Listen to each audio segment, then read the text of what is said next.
আসসালামু আলাইকুম প্রিয় বন্ধুরা। কোয়েল পাখির ফার্ম করে কিছু অভিজ্ঞতা হচ্ছে আস্তে আস্তে। তো আসলে কোয়েল পাখির ফার্ম করলে যতটুকু কষ্ট হয় তার থেকে অভিজ্ঞতাটা আরো বেশি হয়। কারণ কিছুদিন যাবত কোয়েল পাখি পালন করতেছি।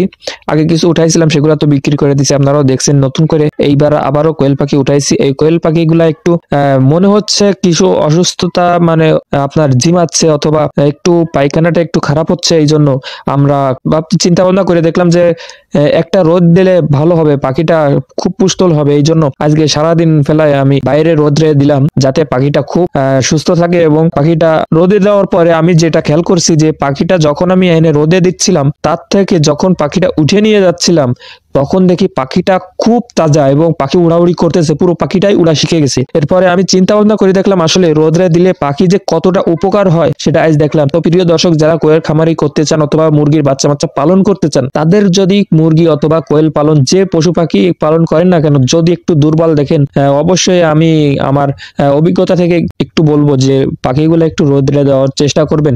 আসলে রোদরে কিন্তু দিলে অনেক অনেক উপকার পশু পাখির জন্য। তো প্রিয় দর্শক, ভিডিওটা ছোট্ট একটা। তো ভালো থাকবেন, সুস্থ থাকবেন, দেখাবো অন্য কোনো ভিডিওতে। আসসালামু আলাইকুম রহমতুল্লাহ।